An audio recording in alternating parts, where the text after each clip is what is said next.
आज देखेंगे कार्बोहाइड्रेट, तुम्हारा टॉपिक का फर्स्ट चैप्टर है। बेसिकली मैं इस पर केमिकल प्रॉपर्टी में नहीं बताऊंगा, ये आपसे पढ़ लेना क्योंकि उस पर थोड़ा टाइम जाएगा। मैं इसको उस लेवल पे बताऊंगा, अगर कोई कार्बोहाइड्रेट को समझाइएगा अगर बोलेगा तो 4 नंबर में आएगा, तो आप लिख पाओ, ठीक है। तो कार्बोहाइड्रेट बेसिकली क्या है, एक और कॉम्प्लेक्स ऑर्गेनिक जैव रसायन है, ठीक। तो कार्बोहाइड्रेट क्या है, एक कॉम्प्लेक्स ऑर्गेनिक जैव रसायन है, ठीक, जो कार्बन, हाइड्रोजन और ऑक्सीजन के संयोजन से बना होता है, उसी को बोलते हैं कार्बोहाइड्रेट। बेसिकली कार्बोहाइड्रेट कॉम्प्लेक्स है क्योंकि कई सारे चीज से मिलकर बना है। अगर मैं तुमको एग्जांपल की बात करूँ, अगर कॉम्प्लेक्स में दिखाऊं तो C6H12O6 से लिखा रहता है, तो यहाँ कार्बन भी है, यहाँ हाइड्रोजन भी है, यहाँ ऑक्सीजन है, इसी कारण बोला है कॉम्प्लेक्स, ठीक है। जो कार्बन, हाइड्रोजन और ऑक्सीजन के संयोजन से बना, संयोजन मतलब मिलकर बना है ना। तो जो CH बेसिकली देख, कार्बन, हाइड्रोजन और ऑक्सीजन का अनुपात कितना रहता है कार्बोहाइड्रेट में, तो इसका 1 अनुपात रहता है, इसका 2 रहता है, इसका 1 अनुपात में रहता है, ठीक है। यहाँ तक लिख लोगे डेफिनेशन में, ठीक है, ठीक। अब इसका क्लासिफिकेशन देखते हैं बेसिकली, ठीक। क्लासिफिकेशन देखते हैं, क्लासिफिकेशन वर्गीकरण, ठीक। तो वर्गीकरण में सबसे पहले बोलते हैं उपभोग के बेसिस पे, उपभोग जो हम खाते हैं, यूज करते हैं, उसके बेसिस पे, उपभोग के बेसिस पे, ठीक। और एक देखते हैं जटिल कॉम्प्लेक्स कार्बोहाइड्रेट, इसी में आएगा मोनोसेकेराइड, डाइसेकेराइड, इसी में आएगा, मैं बता रहा हूँ, ठीक। एक होता है जटिल कार्बोहाइड्रेट,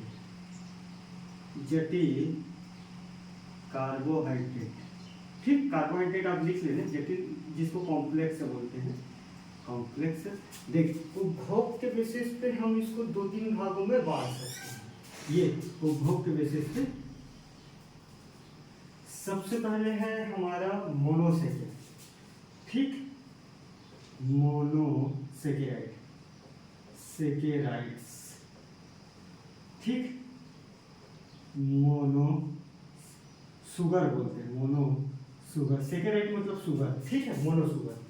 तो मोनोसेकेराइड क्या है, ये वह कार्बोहाइड्रेट है जो बेसिकली और इसको सरल नहीं कर सकते तोड़ के, उसी को बोलते हैं मोनोसेकेराइड। तो मोनोसेकेराइड क्या है, ऐसा शुगर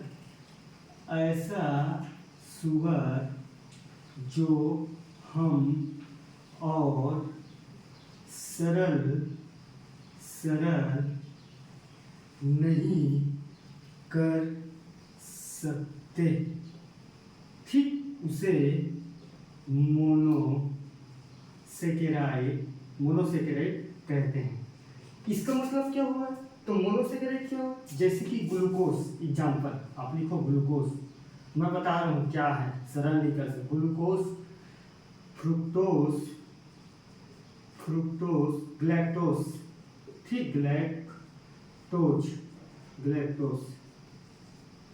ग्लैक्टोज, ठीक। और सरल का मतलब क्या, मैं इस चीज को एक एग्जांपल से समझाता हूँ। मान लो जाए आप किसी घर में जाते हो, ठीक। तो घर में जाने के लिए पहले उस अपार्टमेंट में चलते हो, अपार्टमेंट में चलने के बाद उस घर के दरवाजे में जाते हो, दरवाजे के बाद कहाँ जाते हो, रूम में जाते हो, रूम के बाद कहाँ जाते हो, आप दीवार मन को देख करते हो। अब उस घर बना क्या चीज से, ईंट वीट, दीवार, दरवाजा, पत्थर, सब चीज से बना है कि नहीं बना है, सब चीज से बना है। अब तुम हर एक चीज को निकालते जाओ। मान लो घर में जाए, दरवाजा निकाले, दरवाजा के बाद दीवार निकाले, दीवार के बाद ईंट निकाले, ईंट के बाद और क्या निकाला, पूरा टूट जाएगा। तो वैसी है, ग्लूकोज को और हम सरल नहीं कर सकते। ग्लूकोज सबसे छोटा यूनिट है, सबसे मोनोसेकेराइड यूनिट है, इसी से मिलकर आगे ओलिगोसेकेराइड बनेगा, और डाइसेकेराइड बनेगा इसी से बनेगा। जो ग्लूकोज ग्लूकोज जुड़ेगा तो कुछ और बनेगा, डाइसेकेराइड शुगर बनेगा। अगर फ्रुक्टोज फ्रुक्टोज जुड़ेगा तो और कुछ बनेगा, डाइसेकेराइड बनेगा। और इसी का जब 3 यूनिट 4 यूनिट जुड़ेगा तो ओलिगोसेकेराइड बनेगा, है। तो इसको और हम सरल करके तोड़ के हम नहीं बता पा रहे हैं। तो आप लिखना मोनोसेकेराइड ऐसा शुगर है जो हम और सरल नहीं कर सकते, उसी को बोलते हैं मोनोसेकेराइड। जैसे कि तुम अगर मान लो जाए आप रोटी बनाते हो, ठीक। तो रोटी बनाने के लिए तुम क्या क्या करते हो, आटा, पानी और क्या चीज़ करते हो, नमक, ठीक। नमक, ये सामान्य रोटी बनाने का एक सिंपल प्रोसेस है। जिसको तुम फरा रोटी बनाओ, चाहे खपोरी रोटी बनाओ, चाहे कोई भी रोटी बनाओ, ये आपके ऊपर डिपेंड करता है। अब उस रोटी को तोड़ो, उल्टा लाओ, ठीक। रोटी को तोड़ोगे क्या मिलेगा, आटा मिलेगा। आटा से नमक करोगे, अब उसके बाद तुम आटा को और कैसे तोड़ोगे, नहीं तोड़ पाओगे। वैसे ये मोनोसेकेराइड को और तोड़ नहीं सकते, और ये छोटे रूप में नहीं हो सकते, यही सबसे छोटे यूनिट है। इसी कारण बोलते हैं मोनोसेकेराइड, जो सिंगल है, एक है, इसके बाद और छोटा नहीं होता है, उसी को बोलते हैं मोनोसेकेराइड, ठीक है। मोनोसेकेराइड समझ गए, पहला उपभोग के बेसिस पे है ना। दूसरा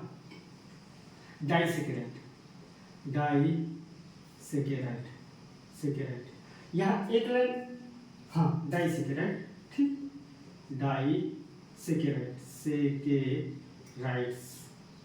ठीक। डाइसेकेराइड क्या है, यह वह कार्बोहाइड्रेट है जो 2 सिंपल शुगर के मिलकर बना रहता है, ठीक है। डाइसेकेराइड क्या है, 2 सिंपल मोनोसेकेराइड शुगर से जो मिलकर बनता है उसी को बोलते हैं डाइसेकेराइड। तो यहाँ लिख सकता हूँ मैं, 2 सिंपल मोनोसेकेराइड शुगर से मिलकर निर्मित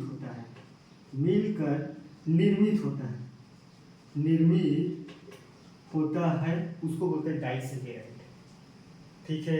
बात समझ में आया, डाइसेकेराइड। तो जैसे कि ग्लूकोज और ग्लूकोज जुड़ेगा, ग्लूकोज एग्जाम्पल में क्या है मोनोसेकेराइड, ग्लूकोज प्लस ग्लूकोज जुड़ेगा, ठीक। ग्लूकोज और ग्लूकोज अगर जुड़ेगा तो माल्टोज बनाएगा, माल्टोज। तो यही है माल्टोज डाइसेकेराइड के एग्जाम्पल, ठीक है। और ग्लूकोज अगर फ्रक्टोज जुड़ेगा, ठीक, यहाँ दूसरा एग्जाम्पल, ग्लूकोज प्लस ग्लैक्टोज जुड़ेगा, नहीं, ग्लूकोज प्लस अगर फ्रुक्टोज जुड़ेगा तो क्या बनेगा, सुक्रोज का निर्माण करते हैं, सुक्रोज का। तो सुक्रोज और माल्टोज क्या है, डाइसेकेराइड शुगर है। बात समझ में आया। और जैसे कि ग्लूकोज प्लस ग्लैक्टोज जुड़ेगा, ग्लैक्टोज जुड़ेगा तो क्या बनाएगा, लैक्टोज शुगर बनाएगा। तो लैक्टोज क्या है, तो लैक्टोज क्या है, डाइसेकेराइड है। तो डाइसेकेराइड 2 सिंपल शुगर के मिलकर जो निर्माण करता है उसी को बोलते हैं डाइसेकेराइड। जैसे कि माल्टोज, सुक्रोज, लैक्टोज। अगर आपको ये याद नहीं होगा कैसे जुड़ता है तो आप इसी को याद रखना, ठीक है। अब मैं केमिस्ट्री में इसको जोड़ के नहीं देख रहा हूँ, बस फर्क इतना है। अगर आपके सब्जेक्ट में बायोकेमिस्ट्री लिखा है ना, तो मैं जो पोर्शन है बायोलॉजिकल वाला उसको मैं बता रहा हूँ। केमिस्ट्री इसी कारण नहीं बता रहा हूँ क्योंकि यहाँ चित्र बनाने में छोटा होगा, ठीक है। अगर ये भी लिखोगे 4 नंबर का रहेगा तो 3 नंबर आपको मिलेगा, ये मेरी गारंटी है। केमिस्ट्री का सरल नहीं बनाओगे, ठीक है। कोई जरूरी नहीं, बस यहाँ क्या करना है, यहाँ सिंगल है तो ग्लूकोज के स्ट्रक्चर बना देना है केमिस्ट्री में, यहाँ फ्रुक्टोज के स्ट्रक्चर बना देना है। दोनों के स्ट्रक्चर सेम होता है, एक ही का डिफरेंस होता है, OH का डिफरेंस होता है। जो बेसिकली क्या करता है, उसी को ऑप्टिकल आइसोमर लिखा है तुम्हारे सिलेबस में। मैं ऑप्टिकल आइसोमर बस बताऊंगा यहाँ, क्योंकि एक का स्ट्रक्चर नहीं बनाऊंगा केमिस्ट्री। इतना चलेगा तुम्हारे कॉलेज में, अगर मान लो नहीं पढ़े हो तो इतना चल सकता है नंबर लाने के, ठीक है। बात समझ में आया, ठीक। अब उसके बाद जाएंगे ओलिगोसेकेराइड। एक होता है, मैं मिटा देता हूँ यहाँ पर, इसी से है पहला, दूसरा और ये तीसरा, ठीक। तीसरा है ओलिगोसेकेराइड,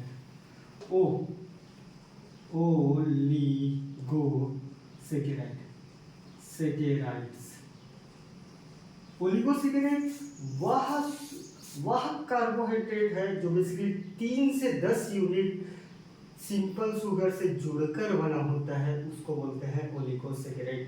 मतलब 3 से 10 यूनिट का जो मोनोसैकेराइड शुगर होगा ना, उससे जुड़कर बनेगा, ठीक, उसी को बोलते हैं ओलिगोसैकेराइड। तो मैं यहाँ लिख देता हूँ 3 से 10 यूनिट सिंपल शुगर के मिलकर, सिंपल शुगर में वो सब आ जाएगा मोनोसैकेराइड वाला, सिंपल शुगर मिलकर बनता है उसे ओलिगोसैकेराइड कहते हैं। ओलिगोसैकेराइड्स कहते हैं, ओलिगोसैकेराइड्स कहते हैं। बात समझ में आया? ओलिगोसैकेराइड क्या है, मोनोसैकेराइड क्या है, डाइसैकेराइड क्या है, यहाँ तक एकदम कॉन्सेप्चुअल क्लियरिटी है, ठीक है।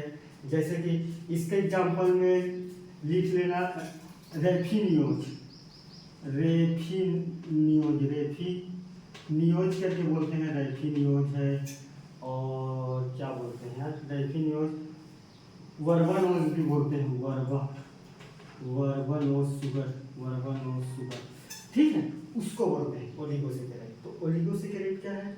3 से 10 यूनिट सिंपल शुगर जो मिलकर बना है, उसी को बोलते हैं ओलिगोसैकेराइड। अगर मैं केमिस्ट्री में जाऊंगा तो 3 से 10 शुगर बना दूंगा, चाहे कार्बोहाइड्रेट को ग्लूकोज को बनाऊं, चाहे फ्रुक्टोज करके इसे 10 का बनाऊंगा और 10 को जोड़ दूंगा, यही तो केमिस्ट्री हो जाएगा। बस उसका स्ट्रक्चर बस बना के जोड़ना है मेरे को, ठीक है। तो यहाँ तक समझ गए, यहाँ तक लिख लोगे, ठीक, ऐसी लिखना है। अब बना जाएंगे ये कॉम्प्लेक्स जटिल शुगर में। जटिल शुगर में बेसिकली 2 टाइप्स होते हैं, एक जंतु में स्टोरेज रहता है, जंतु जिसको बोलते हैं ग्लाइकोजन के रूप में रहता है, ग्लाइकोजन, ठीक। एक रहता है प्लांट में स्टोरेज रहता है, जटिल शुगर प्लांट में रहता है, अरे सॉरी कॉम्प्लेक्स शुगर पहले बता, हाँ चल मैं बोल देता हूँ। ये रहता है प्लांट में स्टोरेज रहता है, जैसे कि तुम लोग पढ़ते हो सेल्यूलोज, किसमें रहते हैं, सेल्यूलोज के बाद क्या पढ़ते हो, एक और पढ़ते हो, सेल्यूलोज के बाद क्या पढ़ते हो, स्टार्च, जिसको मान बोलते हैं। तो ये क्या है, ये सब कार्बोहाइड्रेट है। अब कॉम्प्लेक्स शुगर क्या है, 10 से ज्यादा मोनोराइड्स हो गए, मतलब 2 एटलीस्ट ये हजारों मोनोसैकेराइड शुगर जुड़कर बना हो, उसको बोलते हैं कॉम्प्लेक्स कार्बोहाइड्रेट। तो कॉम्प्लेक्स कार्बोहाइड्रेट क्या है, जैसे कि सेल्यूलोज, स्टार्च, अगर मान लीजिए कोई जंतु में होगा तो ग्लाइकोजन के रूप में स्टोरेज होगा कार्बोहाइड्रेट जी, जो बेसिकली क्या होगा, हजारों मोनोसैकेराइड यूनिट से ये बना होगा।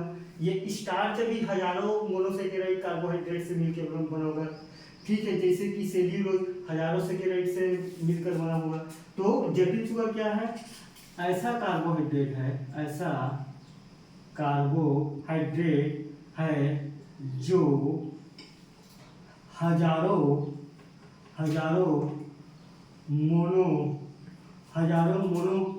मोनोसैकेराइड शुगर से मिलकर बना होता है, ठीक। उसे कॉम्प्लेक्स कार्बोहाइड्रेट कहते हैं, और कॉम्प्लेक्स कार्बोहाइड्रेट का 2 एग्जाम्पल लिखना है। अगर कोई जंतु के रूप में होगा तो ग्लाइकोजन के रूप में होगा, अब अगर कोई प्लांट में होगा तो सेल्यूलोज होगा, स्टार्च होगा, ठीक है। यहाँ तक एकदम समझ गया, पहले डेफिनेशन ये। तो सेल्यूलोज क्या है, हजारों मोनोसैकेराइड जो मिलकर बना है, उसी को बोलता है सेल्यूलोज। अब समझ आ गया, सेल्यूलोज क्या है, हजारों, बहुत सारा ग्लूकोज, फ्रुक्टोज, रेफिनियोज, और जो मैं सिंपल शुगर में बताया हूँ 3 टाइप्स, वो बहुत सारा शुगर मिलकर बन रहा है, ये यूनिट बेसिकली यही है कार्बोहाइड्रेट, ठीक है। अब तुम्हारे में एक है आइसोमर, ठीक, कार्बोहाइड्रेट आइसोमर है कि नहीं। अब हाँ, अगर मान लीजिए आप सेल्यूलोज की उपयोग अगर लिखना चाहते हो, तो सेल्यूलोज पृथ्वी में सर्वाधिक रूप से पाए जाने वाला और पाया जाने वाला ऑर्गेनिक कार्बनिक कार्बोहाइड्रेट है, पहला पॉइंट, ठीक है, सेल्यूलोज का, ठीक। और यह कपड़ा उद्योग, जूट कुटीर उद्योग और कांचों के निर्माण में, शेल्टर प्रूफ जो कांच के निर्माण में सेल्यूलोज का अधिकतम उपयोग है, ठीक है। ये आप उपयोग लिख सकते हो यहाँ कार्बोहाइड्रेट, सेल्यूलोज कार्बोहाइड्रेट के बारे में, ठीक है। और पूरा पूरा अगर कार्बोहाइड्रेट के रूप में अगर लिखोगे तो हमारा जो दैनिक जीवनचर्या का 65% एनर्जी कार्बोहाइड्रेट से मिलता है। ये इसकी सबसे बड़ी खास बात है, ठीक है। तो 3 पॉइंट आप लिख लेना, बात समझ गए यहाँ तक, ठीक। अब मैं जाता हूँ बेसिकली कहाँ, उसका कौन सा टॉपिक बोला था, आइसोमर।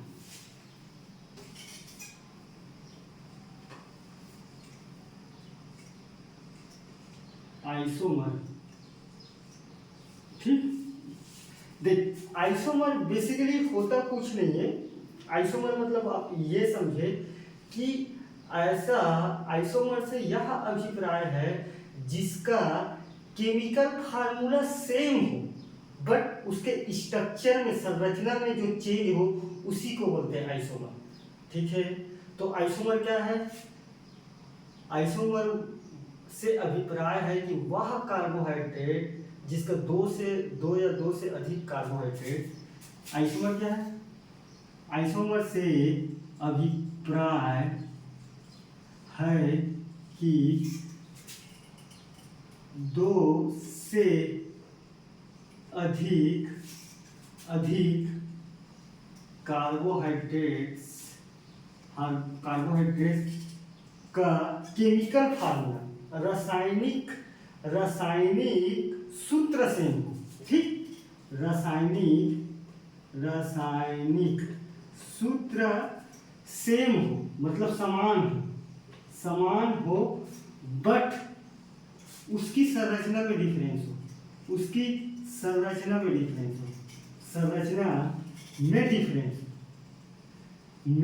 डिफरेंस हो, उसी को बोलते हैं आइसोमर, ठीक है। तो मैं 2 के एग्जाम्पल बता देता हूँ कैसे संरचना में डिफरेंस है और वैसी छाप क्या है और ऐसी लिखना है।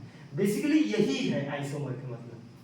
जो एक्चुअल में तुमसे पूछने जा रहे हैं कि आइसोमर क्या है, या ऑप्टिकल आइसोमर लिखा हो चाहे जो भी लिखा हो, आइसोमर का मतलब यही है जिसका रासायनिक सूत्र सेम हो बट उसके स्ट्रक्चर में चेंज है, उसके संरचना में चेंज।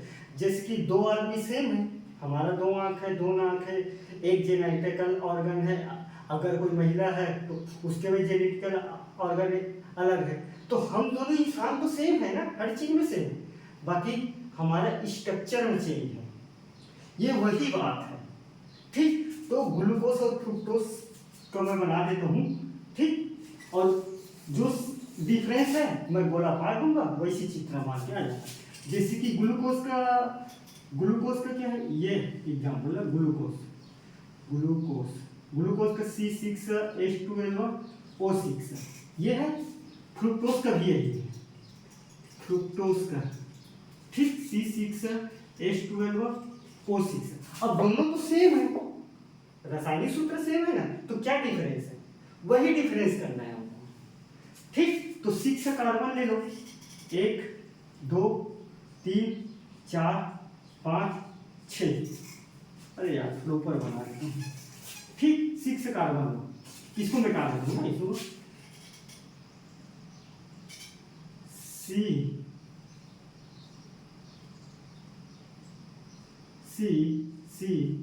1 2 3 4 5 6, ठीक। 6 कार्बन हो गए, 12 हाइड्रोजन ले लेते हैं, लेना तो पड़ेगा ना। तो 1 हाइड्रोजन यहाँ जुड़ा रहता है और 1 ऑक्सीजन यहाँ जुड़ा रहता है, 6 ऑक्सीजन भी तो लेना है। तो बेसिकली मैं इसको मिटा देता हूँ, ठीक। तो नीचे से आप करते आना कि साइड में 4 बार हाइड्रोजन लगाना, ये 2 3 ये 4 लग गए, 1 2 3 4 5 6 यहाँ और रहे, ठीक। अब यहाँ OH डालना, OH,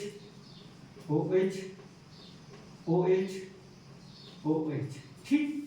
यहाँ OH रहेगा, यहाँ डिफरेंस रहेगा, उल्टा जस्ट यहाँ रहेगा H, ठीक। अब इसका भी बना, तो यहाँ भी H रहेगा लास्ट में।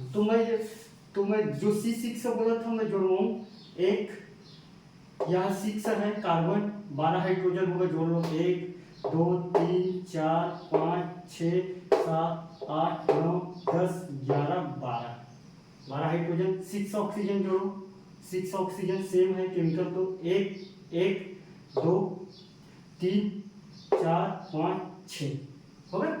समझ आ गई यहाँ तक? एकदम क्लियर है। सेम इसका भी है, इसको मैं काट देता हूँ ना, ये फ्रुक्टोज है, सेम इसका भी है। 6 कार्बन तो यहाँ 6 1 2 3 4 5 6 क्या, कहाँ से 6 5 6, ठीक। यहाँ भी H, ये डबल बॉन्ड है, ओ ठीक है। अब जो बेसिकली दो, आप यहाँ से हाइड्रोजन इधर ले लो, इधर ले लो, यहाँ लिखो OH, यहाँ लिखो OH, ठीक। और जो चौथा नंबर का है 1 2 3 और 4, ठीक।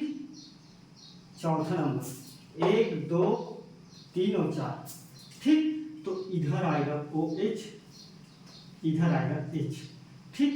तो H, ये OH OH और H। अब क्या डिफरेंस है, सब तो सेम है। तो आप चौथा नंबर के कार्बन को देखो, यहाँ से जोड़ के 1 2 3 4, ये चौथे नंबर का कार्बन देखो, और इधर का चौथा 1 2 3 और ये 4।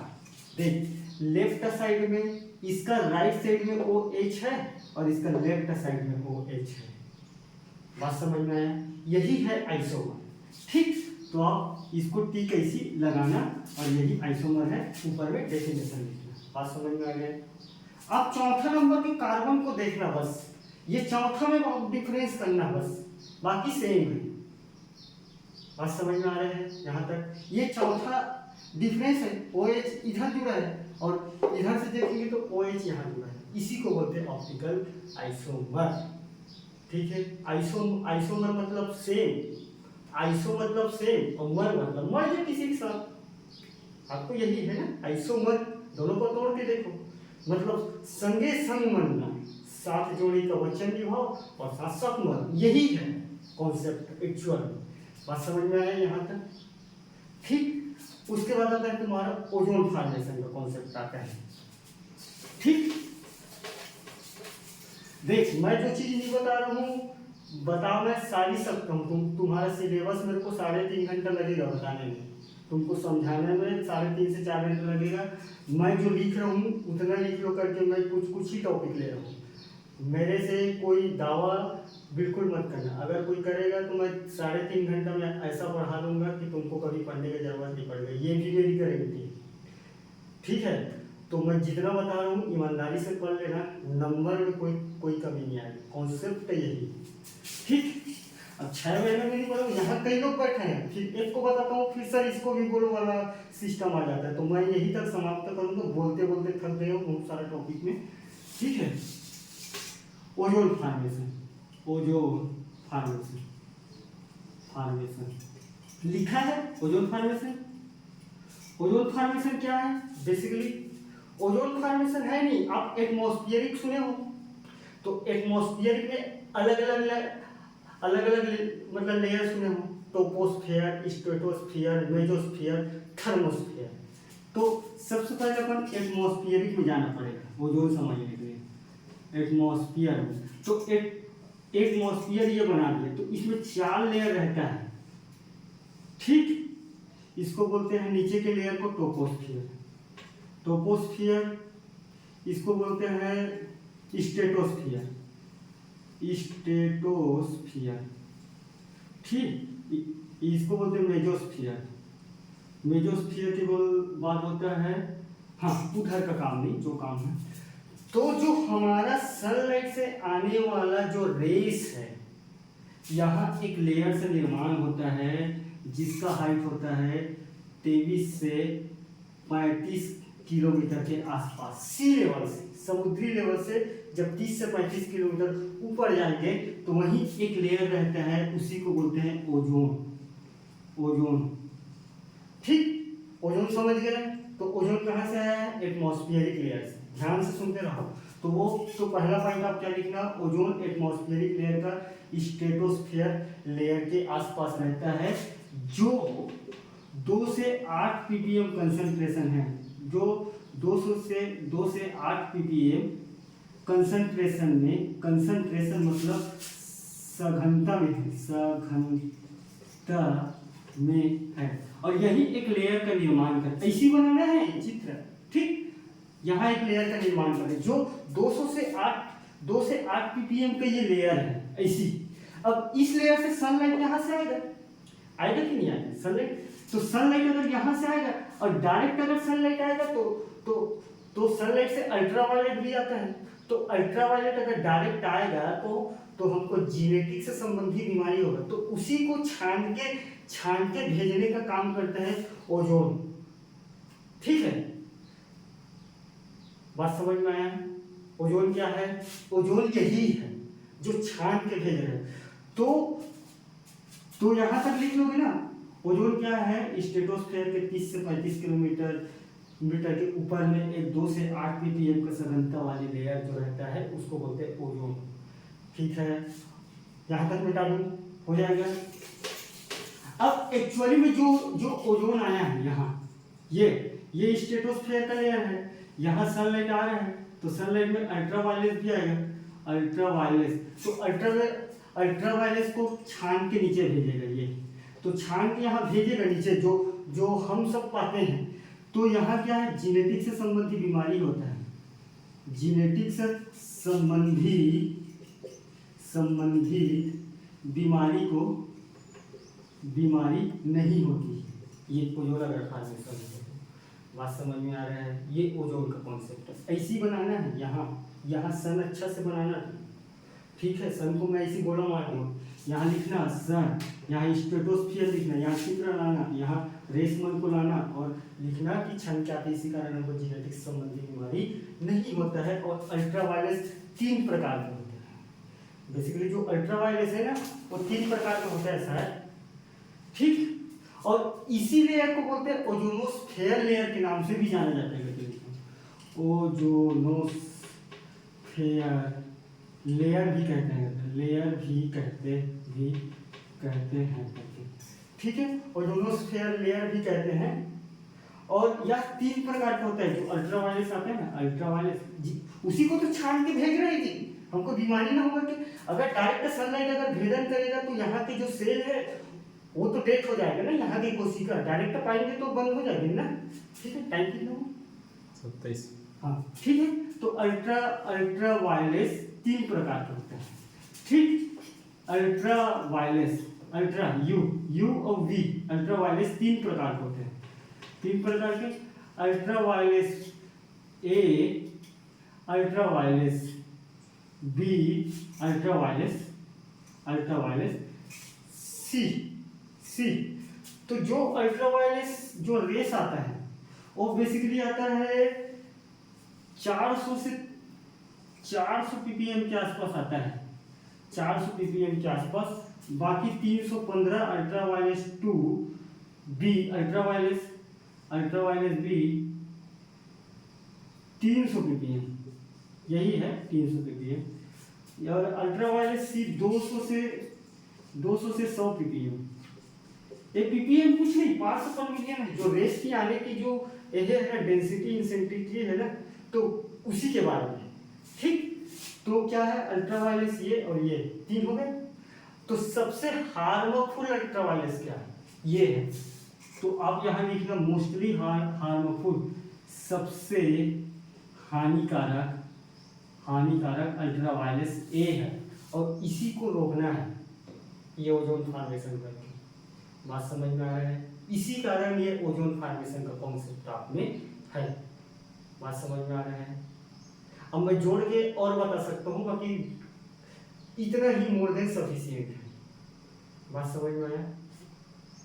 यहाँ तक क्लियरिटी है? तो मैं 2 मिनट सिलेबस को और देख लेता हूँ, अगर कोई छोटा टॉपिक और होगा तो बात कर लेंगे। हाँ, यहाँ तक हमारा